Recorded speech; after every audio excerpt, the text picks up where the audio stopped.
I got a bigger bottle this week. Last week it was tiny. I got a bigger one this week. Good morning.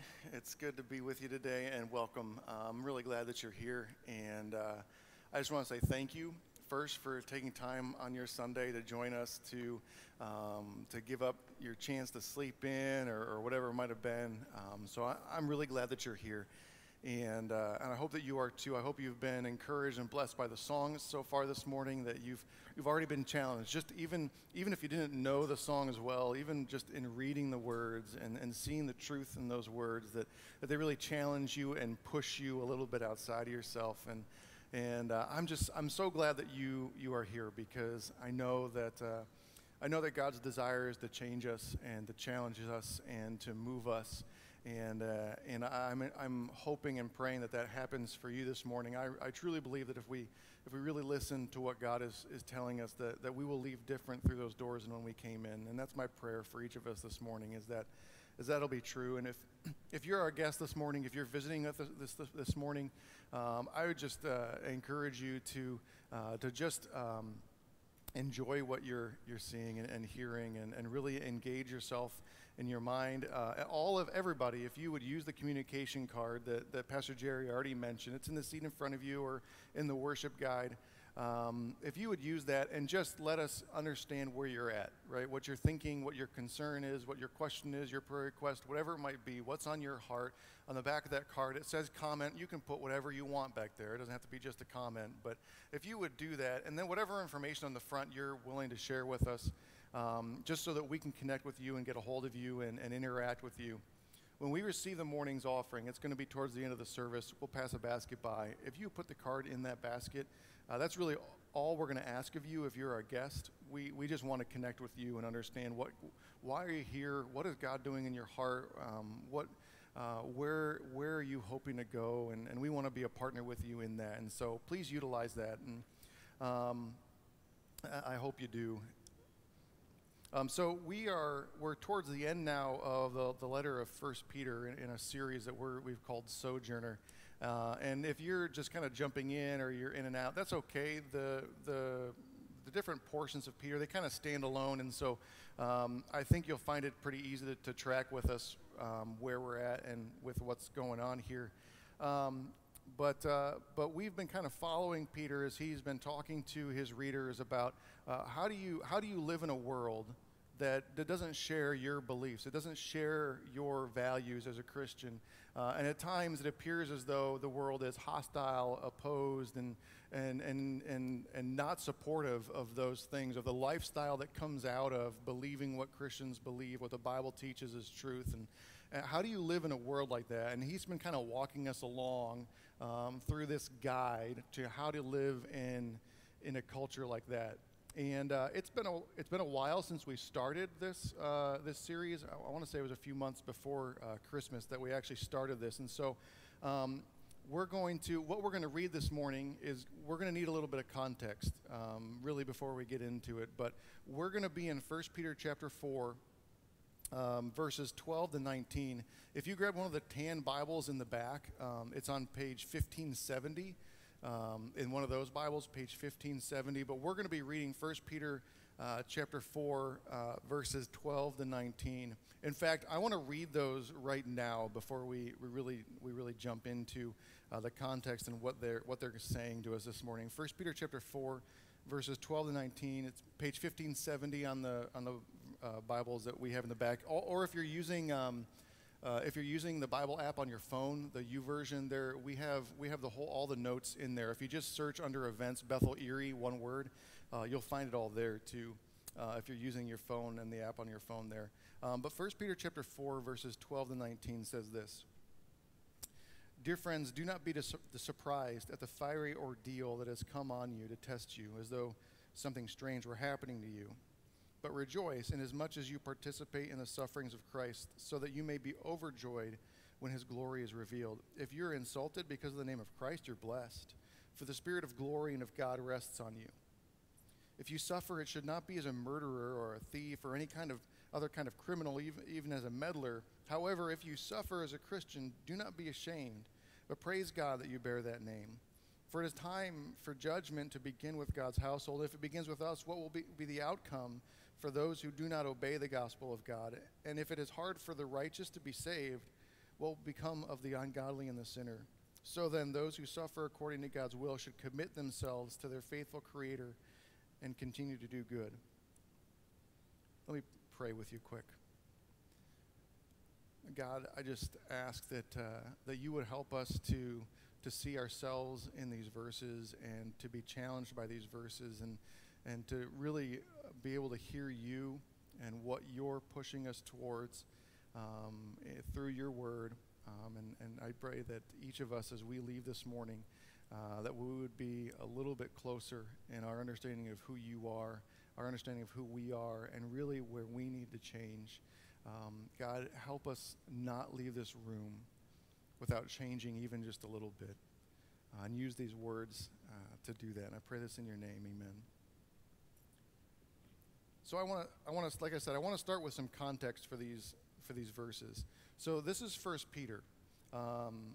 We call 1 Peter a book of the Bible, and maybe if you're kind of new to the church thing or the Christianity thing, it sounds kind of weird to call it a book in a book, right? Because we have a book. The Bible is a book, and then we say we're in the book of 1 Peter. But what the Bible actually is the Bible is a collection of narratives. It's a collection of histories, biographies, poetry, and letters.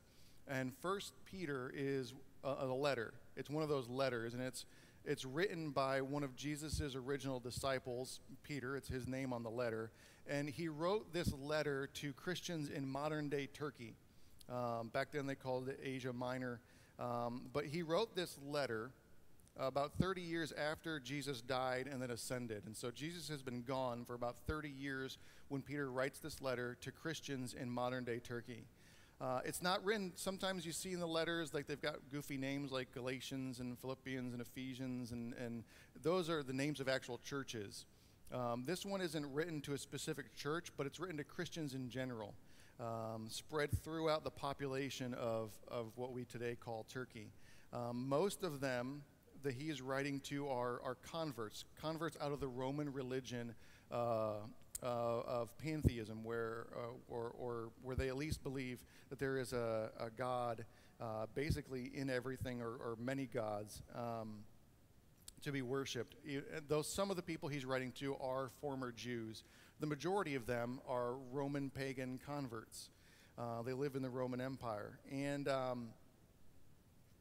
as the gospel spreads through Turkey, its contrast to the religions of the day, to Roman paganism, to Judaism, the contrast when you put Christianity, what they're teaching, beside the Roman religion or Judaism, the contrast becomes more obvious as more and more people believe what the Christians are teaching, what is spreading here. The society that these minority groups of Christians live in the provinces of Asia Minor there, they become more and more opposed to what they're seeing these Christians believe. And really, it's not just what they believe, it's what the lifestyle then that comes out of it. What happens as more people believe the Christian teachings in the Bible, their lifestyle begins to change, and that begins to draw some attention. It begins to draw some opposition from the people that live around them, the society that they live in. And they become more opposed, and sometimes they become hostile towards these Christian values, these Christian beliefs, and the lifestyle that results from it. In fact, and you might not realize this, but it is in this region of Turkey, that the name Christian was given to the followers of Christ.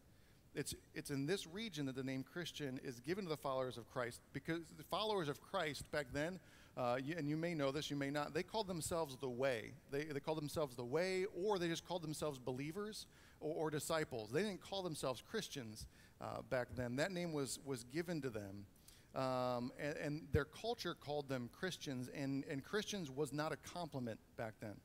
When this area began to call these people Christians, it wasn't a compliment. What they had done is they took the Latin ending that indicates slavery, and then they added it to the word Christ. And in their culture, it made it derogatory. Christianus was a derogatory word. It was a derogatory thing to call anybody a slave of. They meant that a Christianus was someone who didn't think for themselves or act for themselves, someone who was good for nothing, had no valuable and unintelligent slave of Christ. Christianus was not a compliment.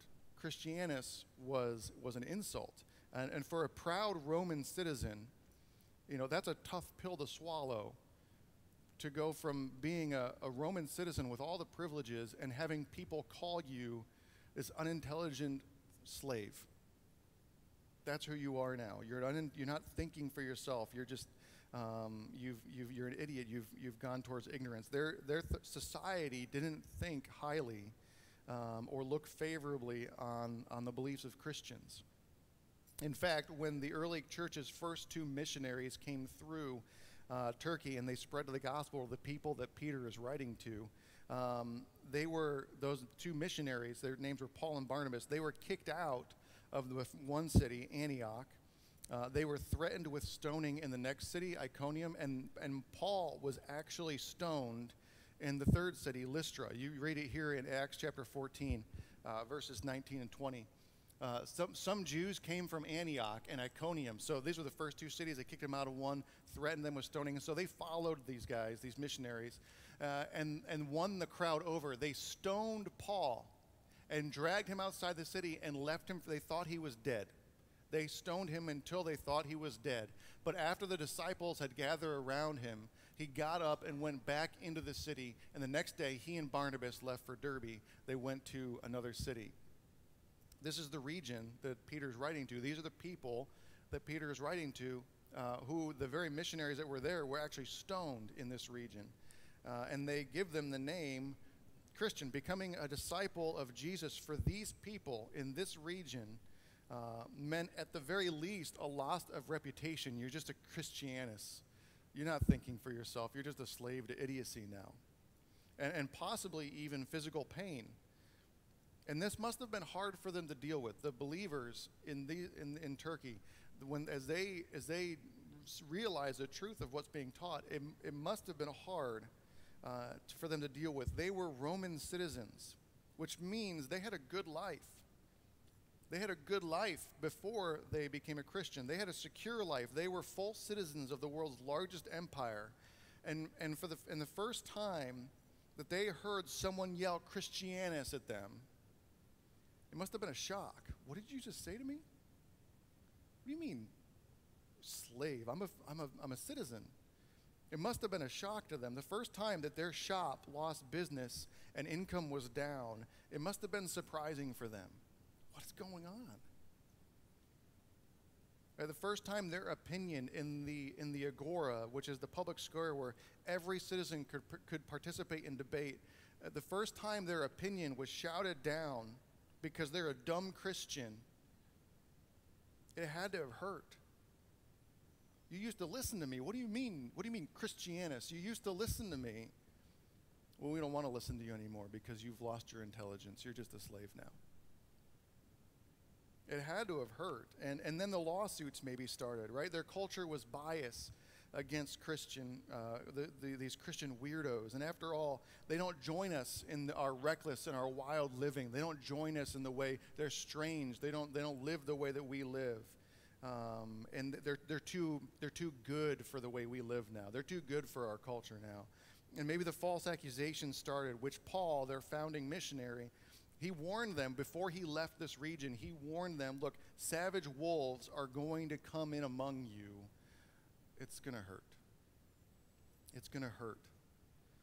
And I'm sure it became really clear to these believers, in their culture, if you want respect, you cannot be labeled Christianus. If you want an easy life, you cannot be seen as a Christ follower. If you want acceptance, you can't stand out and give anyone a chance to label you or call you Christianus. And maybe they began to feel ashamed, like they were doing something wrong, right? Like because life is getting harder, and maybe if I was doing this right, life wouldn't be so hard. But why am I getting all of this? Like, why are people so angry at me now? Why are they so opposed to me now? Why are they giving me these names? Or or reacting to me the way they're reacting now, and life is harder, and maybe they're thinking I'm doing something wrong because they're suffering, because life is hurting now. But the truth is they were doing nothing wrong.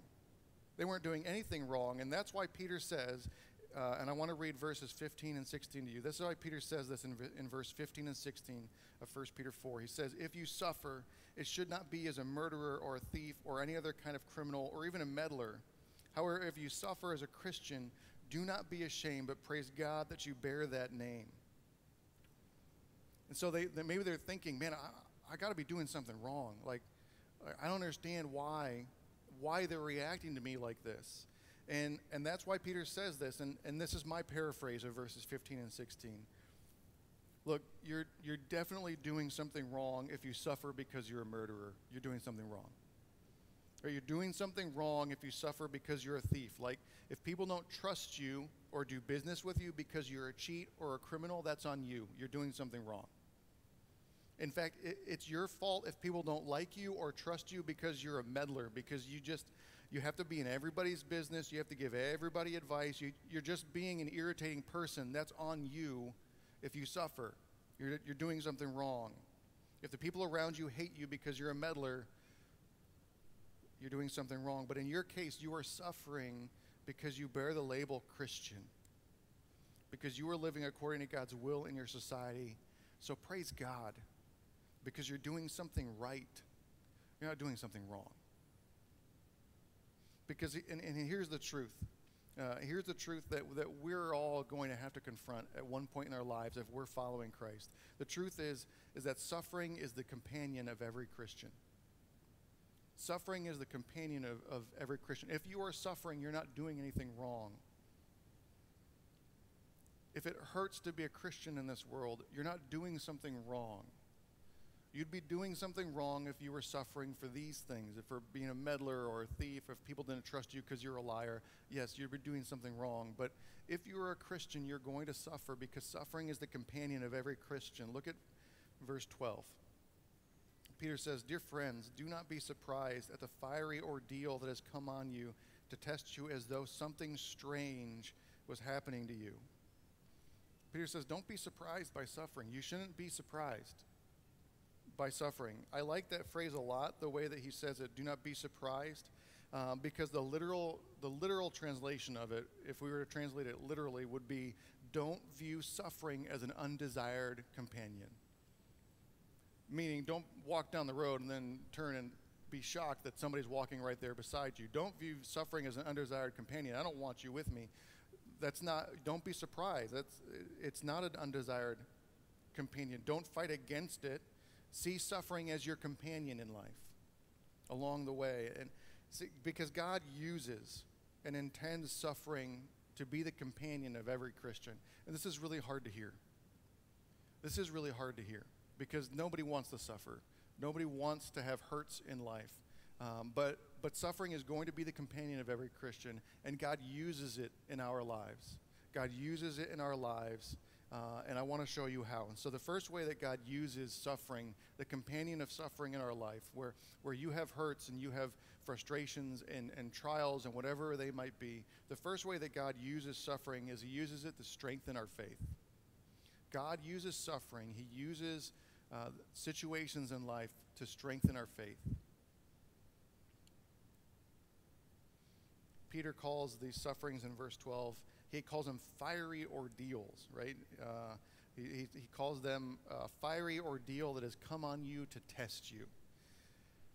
It sounds really dramatic, a fiery ordeal that has come on you to test you.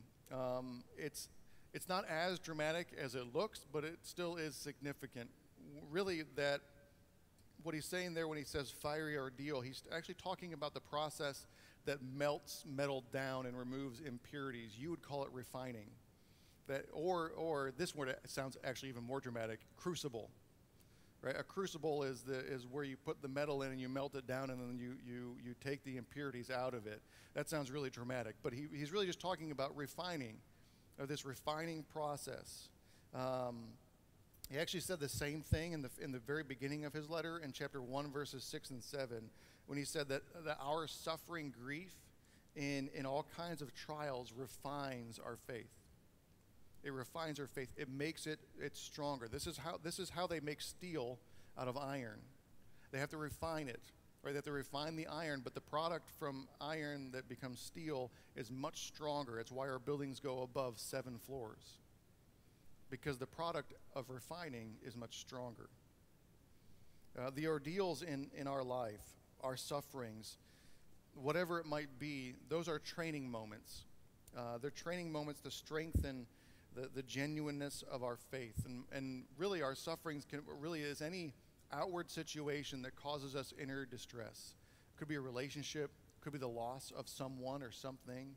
It's an outward situation that causes us inner distress, and it causes us hurt, it causes us frustration, and most significantly, it causes us to look inside, right? And maybe ask questions, why? Why is this happening? Or maybe it causes us to fight against the companion and say, I don't want this, I don't want this, I don't want this. This isn't fair. I didn't ask for this. And Peter said, look, it's a fiery ordeal, though. It's refining. And earlier he says it's there to refine our faith.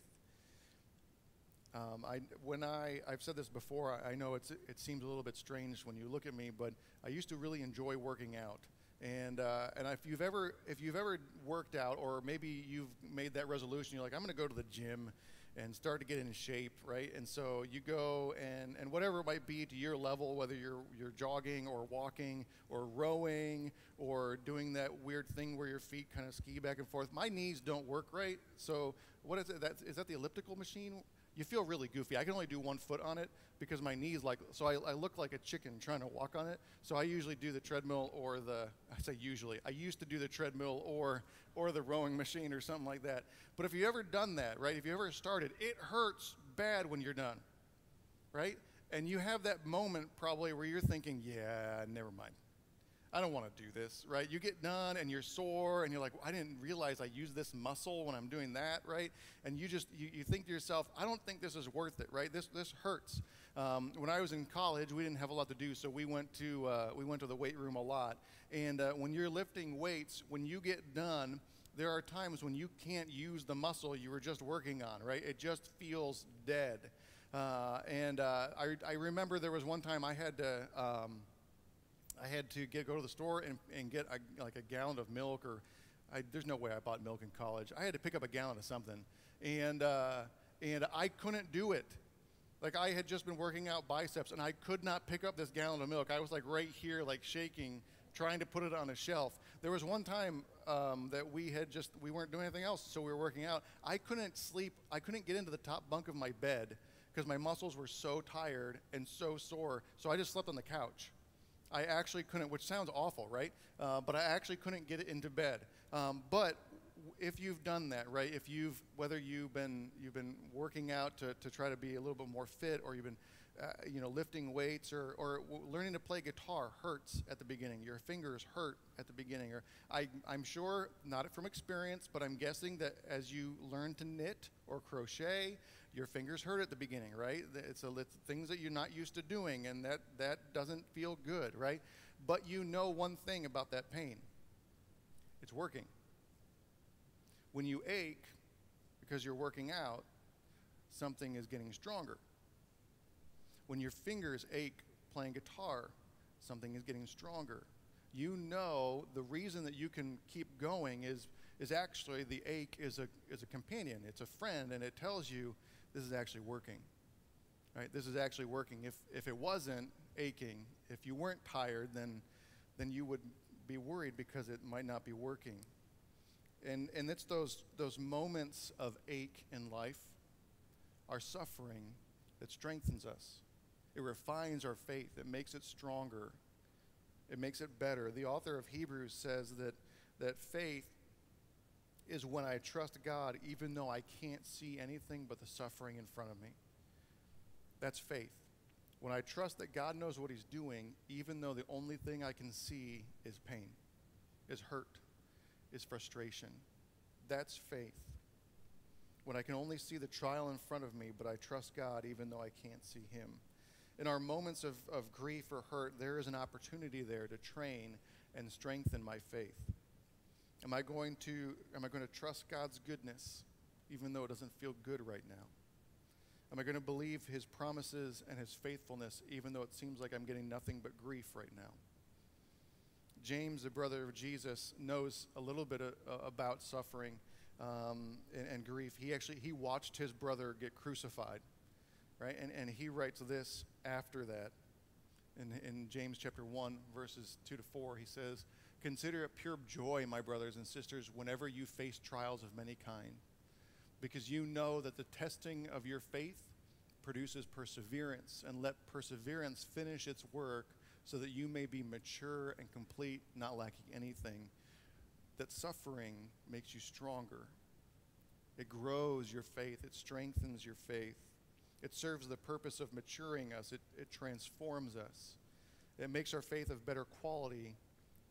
Suffering, those hurts, they're our refinery. They're our refinery." Paul, another author from the New Testament, he saw a reason in his suffering too. He saw that his suffering was a companion to refine him. He says this in 2 Corinthians chapter 12. For whatever it was, Paul had this difficulty, this struggle, this suffering in life. And so he says this about it: "In order to keep me from becoming conceited, I was given a thorn in my flesh." He calls it a messenger of Satan to torment me. 3 times I pleaded with the Lord to take it away from me, but he said to me, "My grace is sufficient for you. My power is made perfect in weakness. Therefore, I will boast all the more gladly about my weaknesses, so that Christ's power may rest on me. That is why, for Christ's sake, I delight in weaknesses, in insults, in hardships, in persecutions and difficulties, because when I'm weak, I'm made strong." You see there, Paul even said, God, 3 times he said, "I don't want this hardship. I don't want this hurt. I want it to be gone." And God said, "No, you need it because it makes you stronger." And so you're going to have it still. And in verse 18 of our passage, in 1 Peter here, Peter says this. He says that, and he quotes a proverb here: "If it is hard for the righteous to be saved, what will become of the ungodly and the sinner?" And here he's quoting a common proverb of the day that Christians would quote, and they would quote it to remind themselves that I know where this ends. I know where this is going. That life ends with my salvation. And it gave them hope, right? But the way that they say it literally is, it's not without difficulty the righteous find salvation. It's not without difficulty that the righteous find salvation. Meaning the road to salvation, whether it ends in your salvation in death or your salvation when Jesus returns, it's not easy. And if it's easy, something's wrong. Because the road to salvation is not without difficulty. If it is hard for the righteous to be saved. It is not without difficulty that we travel down the road to salvation. See, Jesus said this himself. He said, you need to, if you want to find salvation, the kingdom of heaven, you need to enter by the narrow gate. This is in Matthew chapter 7, verse 13. He says this. Not there, though. He says this. He says, "Enter by the narrow gate. For the gate is wide and the way is easy, but that leads to destruction. And those who enter by that gate are many. For the gate is narrow and the way is hard that leads to life, and those that find it are few. It is not without difficulty that the righteous are saved." The road to salvation, whether it ends in your salvation in death or salvation when Jesus returns, it is going to be difficult. It is going to be hard. And the truth is, the way is hard. The path is hard. Life is hard because God allows it to be hard. And that is hard to hear. But it is difficult because God allows it to be hard. And look at verse 17. Verse 17 says, "It is time for judgment to begin with God's household. And if it begins with us, what will the outcome be for those who do not obey the gospel of God?" He says it's time for judgment to begin with God's household. Meaning that when things get difficult, like his readers are experiencing, you Christianuses, when things get difficult, it's God disciplining, refining, training. Discipline means train, not punish. This judgment, this doesn't mean punish. It means train, it means discipline. It doesn't mean verdict. right? You've been judged guilty. It means the long process of evaluating the quality of something. I need to judge this. I need to judge the quality of this. I need to judge the quality of this person's faith. That's why the road is hard. It's why the road is difficult, because God is judging the quality of your faith. He's judging the quality of your commitment to Him. He's refining you along the way. And there are times along the narrow path that God allows suffering so that the quality of our faith will be evaluated, will be judged, with the goal not of you failing, but the goal of you becoming stronger, your faith being refined, your faith being purified, your faith strengthening. Jesus describes this refining process, these difficulties, in a parable you might have heard of. It's called the parable of the sower, and it's in Mark chapter 4, verses 16 and 19. And this is what he says. This is how he describes it, that when you believe, it's like you're like a seed being planted in the ground. And he says that these are the ones sown on the rocky ground. These are people who, when they hear the word, when they hear about Christ and that they could be saved from hell, they receive it with joy. Man, I don't want to go there. That sounds bad. I'd rather be saved. That sounds good. They receive it with joy, and but they have no root in themselves, and so they endure for a while things are good. But then, when tribulation or persecution arises on account of that word, the message of Jesus, you're a Christian, immediately they fall away. He says this too. There's other ones that are sown among thorns, right? And those who are, they're people who hear the word, but the cares of the world and the deceitfulness of riches, the desire for other things enter in, and they choke it, and it proves unfruitful. It's suffering. And that suffering is there because it's hard.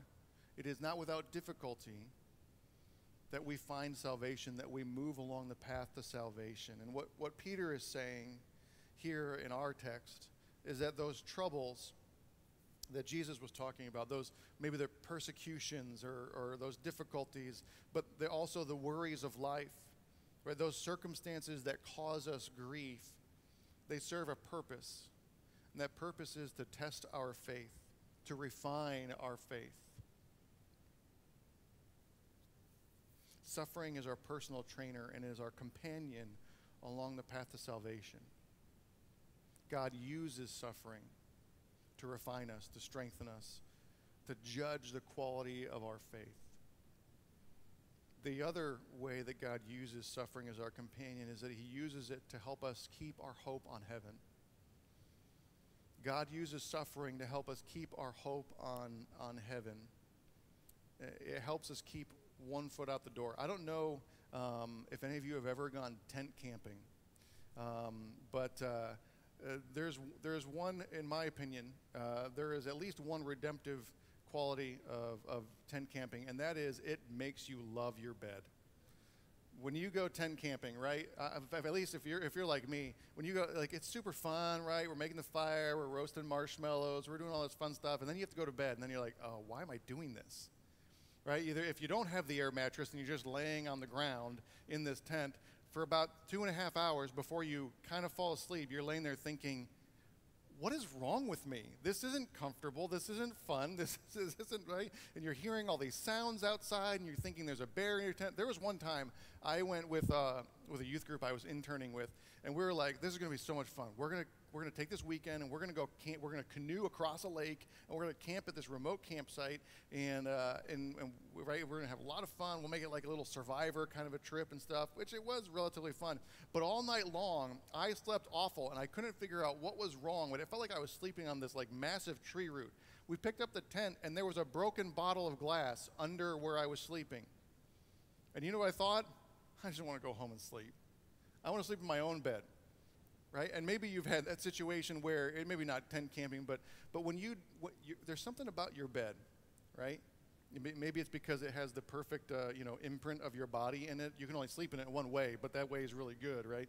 But there's something about your bed that really just makes you, when you're not, it makes you long for home. It makes you want to be there. You're kind of 1 foot out the tent. I just want to go home. I mean, and when we go to Bethany camp, we're there for a full week for our vacation. But usually about Wednesday, I'm thinking I'm okay if we go home.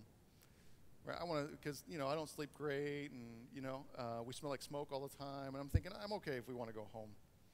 Look at verse 13. Rejoice inasmuch as you participate in the sufferings of Christ, so that you may be overjoyed when his glory is revealed. That when his glory is revealed means when Jesus comes and takes you home. Our ordeals, our trials, our suffering today, our suffering here will cause us to be overjoyed when Jesus returns. Oh, good. You're here. I have been dying for this moment. I've been waiting for this moment. Let me ask you this question, and be honest with yourself. You don't have to tell me out loud, but be honest with yourself. Have you ever thought, I don't think I want Jesus to return yet? Or have you ever thought, I'm not ready for Jesus to come yet? I'm not ready for that. Or maybe you've thought it this way, though. I'm not ready to die yet. I'm not ready to die yet. Have you ever thought that? I have. I mean, be honest. I've thought it. I've thought that because I like my life. I enjoy my life. I want to live more of it, right? I'm comfortable. I'm content. Let me ask you this question, though, because some of you, if you were honest, I'm guessing we probably all thought that at one point in our life. I'm not ready yet.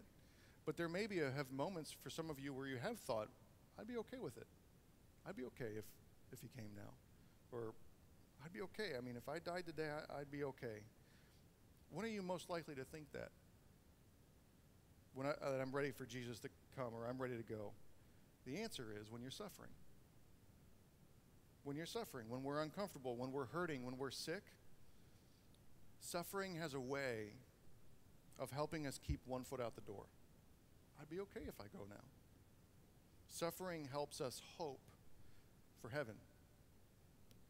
Suffering keeps our focus on the light at the end of the tunnel, on the end of the path. Look at 2 Corinthians chapter 4. You can't look at it. Oh, yes, you can. Great. Says this, that this light momentary affliction, our suffering, isn't that insulting too? This light momentary affliction. Come on, Paul. It's preparing for us an eternal weight of glory beyond all comparison, as we don't look on the things that are seen, that suffering, but to the things that are unseen. For the things that are seen, the suffering is transient, but the things that are unseen are eternal. The suffering has a way of keeping our eyes up and keeping our hope on heaven, on how awesome it will be when Jesus returns. It keeps our hope of a better life in the eternal future, and we eagerly await our salvation. I just want him to come. When finally, after living through our ordeals on earth, Jesus will come and take us, and God will look at us and say, isn't it good to be home? And our honest answer will be yes. It is so good to be home. Why? Because we suffered here. Because we suffered here, because suffering was our companion along the way. God uses suffering in our life to keep our hope on heaven. And he uses it to refine us, to strengthen us, to grow our faith. And here's where I struggle. And I talked to my life group a little bit about this week. This is where I struggle. See, our context for suffering, all of you have been thinking this morning, I'm sure, the majority of you. Our context for suffering isn't Peter's context for suffering. Our context for suffering is something I've lost, someone I've lost. It may be a damaging relationship that I've been a part of or I've been through, and that is suffering, and it does refine our faith, and it does keep our hope on heaven, right? But that's American suffering. And it applies, and I hope you can see how it applies, that it does strengthen us, and it does keep our hope on heaven. But Peter's context is persecution. Peter's context, the people he is writing to, they're suffering because they bear the name Christian, because they're called Christianus. And this is where I struggle, Because this preaches really well in China. This preaches really well in Afghanistan and North Korea. I guarantee the Christians there love this passage and love these verses. And they get it, how this suffering just keeps your hope on heaven. It'll be over soon. But it's strengthening your faith. I think they intuitively know what the crucible is that refines their faith. I think they eagerly have one foot in and one foot out of this world, and they walk down the hard path of salvation with their head high, practically running to meet their Savior. And this is my own belief. I think there are some people in other countries that are persecuted for their faith, and we think, man, why would God allow them to be martyrs? Why would God allow them to be taken? And I think the answer is because they suffered enough. They've had a lot of it. And they have run down that hard path, and God says, hey, let's get you home now. It's been hard enough, huh? Around the world, 11 Christians are killed every day for their faith. 1 in 9 Christians across the world suffer from high levels of persecution. Not here. This doesn't preach so well in America. And like I said, I'm not saying our suffering doesn't refine our faith. I'm not saying that our suffering that we experience here in America doesn't keep our hope on heaven. But the context that Peter's talking about in persecution doesn't preach so well here. I'm sure the Christians suffering in India aren't nearly as likely to think, I'm not ready for Jesus to come yet. But we have. Here, life is good. To be honest with you, it doesn't really matter if you're a Christian here. Life is good anyway. We enjoy significant constitutional freedoms that the majority of the world doesn't enjoy. We enjoy freedom of religion, freedom of speech, freedom to petition, the due process of law, a protected democratic form of government. And really what all that means is you have been free to live your life the way you want with relatively little interference.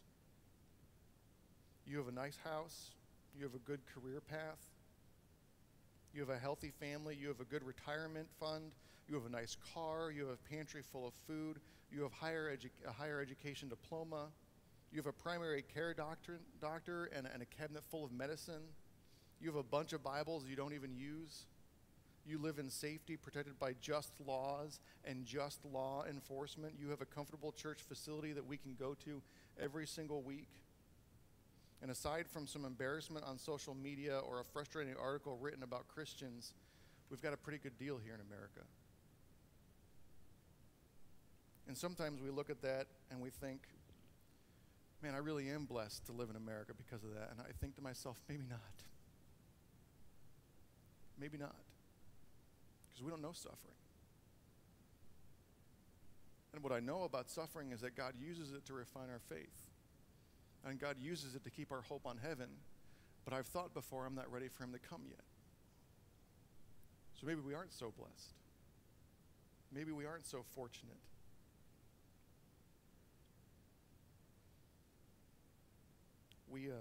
We only know mild suffering here in America. We're wealthy and we're comfortable and we're content. And to be honest with you, we're surprised when we suffer. When the news makes fun of Christians, makes fun of Karen Pence, we don't know what to do with it. What do you mean?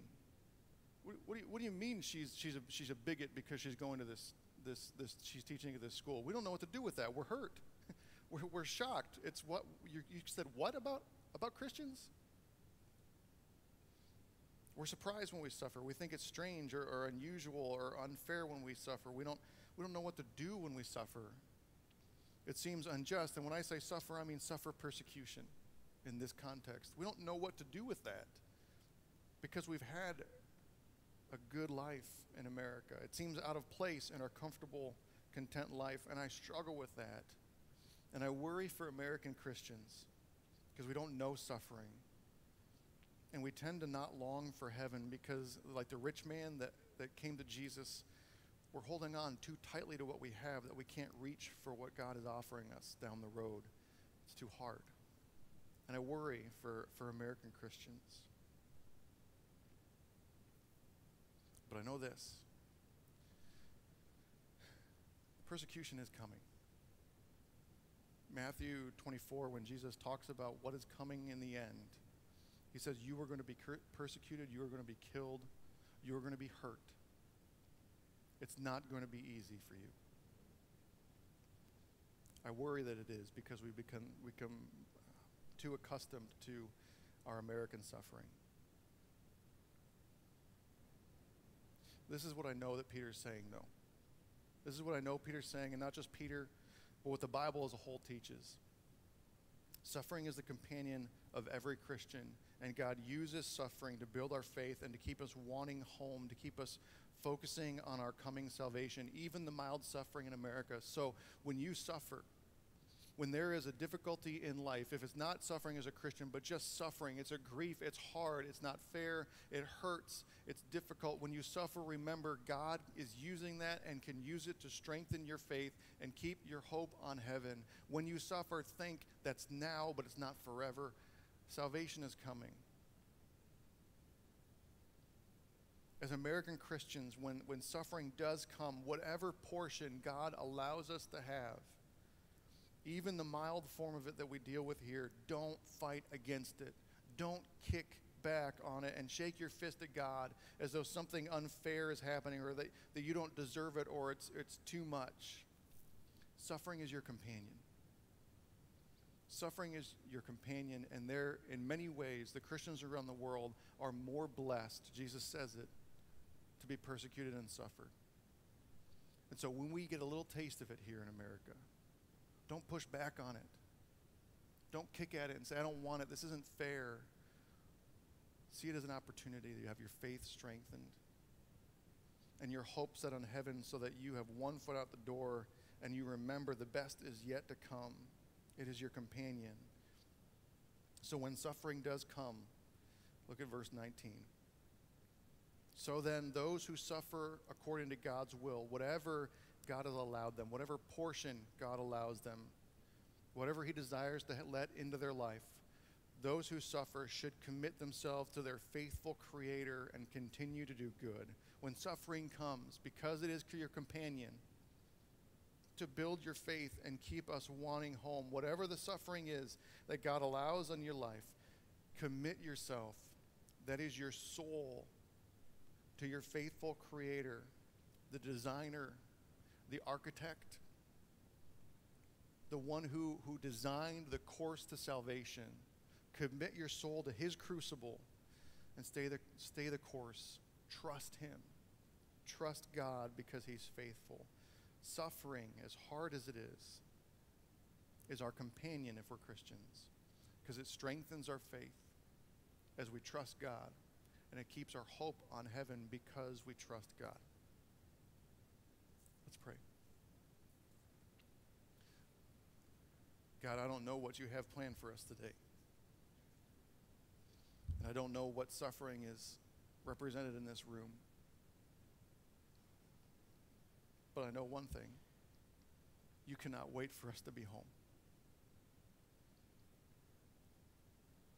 Will you help us and give us the strength to trust you when we go through those hard times? To trust that you're refining us and let you refine us. To trust that you want our hearts in heaven and so that we hope for heaven. And God, if it is your will that we suffer because we are Christians, will you please help us to stand tall and walk forward and not push against it and cry out that it's unfair, but keep our hope on heaven and let it strengthen our faith. I love you so much, God. I pray I can say that when it really matters. So I ask for your help and all this in your name. Amen.